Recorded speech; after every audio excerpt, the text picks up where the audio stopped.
Hello mga kapwa ko taxpayer. Ah, Tonight akin po kayong i-guide kung paano po makakuha ng Certificate of No Income, Non-Filer of ITR or Tax Exemption ng ITR sa BIR. Okay, so may vlog na po previously about this topic pero nag-upload ulit ako tonight dahil may bago na itong format. Okay, so recently lang po ito nilabas ng BIR. Okay, so i-guide ko kayo kung paano yung step-by-step guide on how to secure BIR Certificate of Non-Filer, No Income or Tax Exemption. So bibigyan ko na rin kayo ng mga tip para paano mapabilis ang inyong pagkuha nito. Okay, so first of all, saan ba ito ginagamit? Commonly po ito ginagamit for application ng scholarship. Like for example, sa mga magulang na nag-a-apply ng scholarship para sa kanilang mga anak, whether yan ay mga state university and colleges or mga private university and colleges, ito yung isa sa mga requirements na hinihingi nila, yung certificate of non-filer ng ITR or tax exemption. Okay, ginagamit din ito, let's say for example, yung mga nanghihingi ng medical or financial assistance sa ating mga, kasi sa mga non-stop non-profit organization na tumutulong sa mga nangangailangan o kahit din sa mga government entity na nagbibigay po ng tulong or financial assistance sa mga for medical or other purposes. So, hiningihan din sila ng Certificate of Non-Filer na ITR kasi syempre para mag-grant yung ma-qualified ka, kailangan mo ipakita na wala ka talagang sufficient na income or you belong to the indigent family. Okay? And also, ginagamit din ito para sa mga naghahanap ng hanap buhay, trabaho, or hanap buhay, livelihood program ng gobyerno or kahit hindi sa mga government entity. Okay, and some are also, they're using this certificate of non-filer for visa application. Okay, kasi for example, yung pong student na mag-aaral abroad is sponsored by someone else or ng government, kailangan mayroon siyang certificate of non-filer ng kanyang mga magulang dahil susuportahan yung kanyang financial para sa pag-study abroad. So, kailangan din ng visa application. So, ginagamit ito for visa application. Student visa. Ayan. Katulad ng napagod ko kanina, ginagamit po itong certificate of non-filer for financial assistance. Okay, and also, yung mga sa abroad po nag-work, mga Pilipino na nag-work sa abroad, tapos tinataksan sila doon. So, para ma-exempt sila sa tax doon, mayroon po itong hinihinging requirements sa Pilipinas na tax exemption nung Pilipino na yun ang nasa abroad, nagtatrabaho, or may pension na makukuha sa abroad, yun po. So, binibigyan din sila ng BIR ng tax exemption or certificate of non-filer. Okay, so ito yung 5 major or 6 pala. 6 major reason kung na inaalaw ng BIR para makakuha ka ng certificate of non-filer. But of course, may mga requirements po yan. First requirements is, of course, gumawa ka ng letter request stating yung intention mo.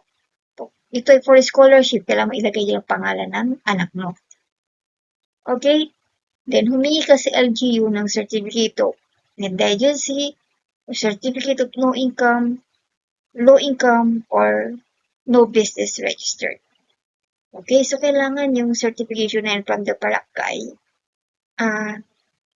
Kahit isa lang yan eh. Pinakamalaga dyan, certificate of low income or no income and no business registered. Okay.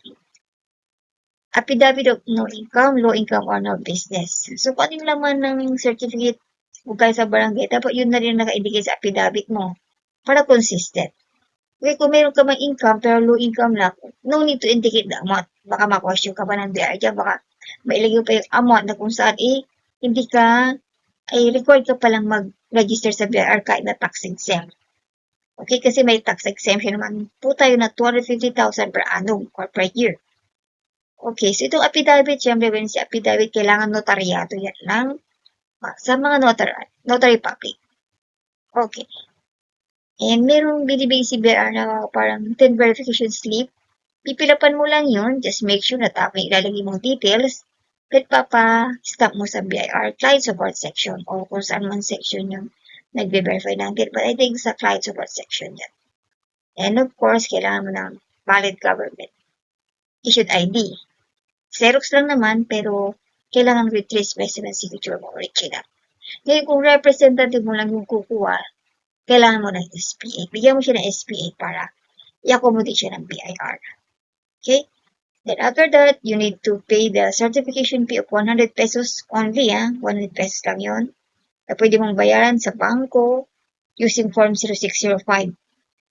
Sa bawat BIR, meron na rin silang tinatawag doon na e-launch counter. So, hindi nyo kinakailangan lumabas, doon nyo napagawa yung Form 0605 nito, i-submit online, and then pag na-receive yung confirmation, bayaran nyo sa bangko. Kaya lang minsan, masyadong nalilate yung dating ng tax return receipt confirmation, so hindi siya tatanggapin ni bangko. Kaya bayaran nyo na lang sa Paymaya or MOEG. And then, buli kayo ng DocStop. Dalawa, kasi isa dun sa affidavit, kailangan yung mga notarized document. Gusto ni BIR, may DocStop din. And then, isa pang DocStop para dun sa certificate mismo. Okay, ito naman yung step-by-step procedure in securing this particular certification. First, punta ka sa BIR district office kung saan ka registered or kung saan having the jurisdiction of your residence address kasi by residence address to eh. If so happen na yung PIN mo ay nakaregister sa ibang district, pag-fill up ka lang ng Form 1905 yan, doon ka na mismo sa district office kung saan mo gusto i-transfer yung PIN mo, doon ka na mag-request. Provided, however, na wala kang nakaregister na business doon sa previous RDO mo or hindi ka registered as professional. Okay?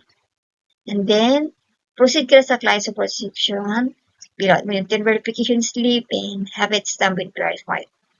I-present mo lahat ng mga documentary requirements sa administrative section. Then, bayaran mo yung dapat na bayaran, yung certification fee and doc stamp. Available yun sa BIR cashier. Then, doon ipapasa sa admin section yung lahat ng mga requirements including yung binayaran mo. And then, gagawin na rin certification bago mo ito iikot doon sa mga signatory. And then, pag napirman na lahat ng mga signatory, saka naman i-release sa'yo no administrative section. So, that's the procedure. Makukuha yan within the day. Pero, hanggat maaari sana, agahan nyo. Kasi minsan yung mga signatory umaalis, lalong-lalo yung pinaka-head of the office, yung revenue district officer. Kasi RDO ang pumipirma niyan or in the absence of the RDO, of course, the assistant RDO. Then, pag paraw silang wala, next in line dyan, maybe is yung chief ng assessment section. Okay, so yan po yung ating step. Ayun. So, yun na yung summary niya. Ito na po, naisa-isa ko na. Just follow the instruction para hindi kayo mahirapan at ma-release din within the day yung inyong certification at maipasa ninyo ito sa pagpapasa ninyo. So, make sure po na bago kayo pumunta, complete yung requirements ninyo. And kapag yung PIN ninyo is outside the district registered, so ganun nga po, fill up pa lang na 1905. And then, patatakan mo lang doon sa counter ng update of registration. Okay. So, kung gusto niyo po ng mga ganitong klaseng tutorial or vlog, please subscribe to this channel dahil lagi po akong nagbibigay ng mga important update or tutorial. At kung may gusto pa kayong gustong ipatakal sa akin, just comment down below. So, up next, akin naman pong i-upload is about the extension nito online submission of income tax return attachment sa EAFS. Nagkaroon kasi ng problema. Nagkaroon ng technical issues pagdating sa pagsasubmit online dito. So, maraming hindi nakapag-submit. Kaya inalaw ni BIR na instead of isubmit mo siya through AFS, doon na po sinubmit via email. So, subscribe na lang po kayo, pag-like and share po, at bilang tulong nyo rin sa channel na to, and abangan nyo po yung next vlog ko. Okay? Thank you and God bless po.